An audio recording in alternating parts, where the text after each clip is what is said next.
I want to say it's a 12-lane highway, but that sounds like I'm exaggerating. Then again, I could be right. 6 lanes on either side. I kind of feel it's an act of laziness I'll disguise as defiance that I don't fact check it. It could be 30 lanes at this point, but my point would still be the same. My home is gone. Okay, that was melodramatic and purposely vague. So let me backtrack. I like to go to this one Golden Griddle restaurant when I was drunk, after midnight but before 2 a.m. on a Monday. It was the sweet spot. It was technically Tuesday morning, so the all-you-can-eat pancake special for only $2 would be in full effect. Also, it was before last call, so you could still order a half-liter of red wine, if one were so inclined. I was often so inclined. In fact, many people were often so inclined. You didn't think I was drinking alone, did you? Oh no, I'd attend with groups of equally intoxicated friends. In fact, the place was pretty much within walking distance for most of us. It was a longer walk for some, but that was okay. Just gave us a head start on the red wine. And now it's gone. The Golden Griddle, that is. They ripped it down to add extra lanes to a highway. Because this detour of red wine and all-you-can-eat pancakes was located on Huron Church in Windsor, Ontario. For those of you not familiar with this strip of Windsor, it's the one most people probably see. The last bastion of Canada, before America begins.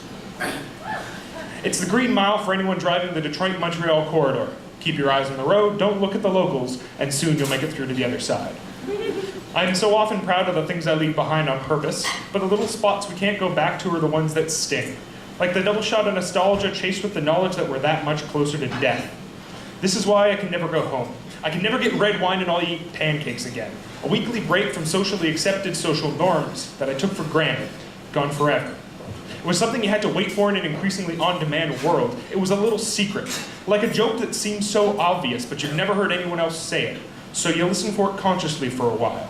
Maybe it has to do with an overused scenario like air travel or fighting with your spouse, or even better, a simple wordplay. Something as beautiful as an obvious twisted meaning. You can run it over and over again in your mind, petrified to say anything in case someone hears and comments, "I liked it better when George Carlin did it," or "Is that an Ellen Show reference?" A quiet victory to revel in with friends, to be safe within a system of checks and balances but feel like you've won. Then that little part of the world that made sense disappears, and it feels like a piece of a jigsaw puzzle that got faded in the sun. It still fits perfectly in the puzzle but never quite looks in place. A tectonic paradigm shift, like when a child is told there is no Santa Claus. The truth is, we just realize there are parents. We realize that our wants and needs have to be finite because our parents are finite beings. If we are truly being gifted our wants and desires on a sliding judgmental scale, there would have to be a universally accepted form of good, and since there isn't, we can't properly measure anyone's worth, meaning we must live in an imperfect world with no justice because our negative actions won't always have an outcome that directly correlates to the outcome of our life. In fact, there will more than likely be times when manipulating an unfair system to suit our own needs over the needs of others equals a net gain for our life and for our loved ones. Then again, maybe I'm just reading into it a bit too much. Maybe, at the end of the day, it's just the bitter taste of change being sugar-coated in nostalgia, because one of the few places in my hometown I associate with only happy memories is now a highway for people to get through it faster.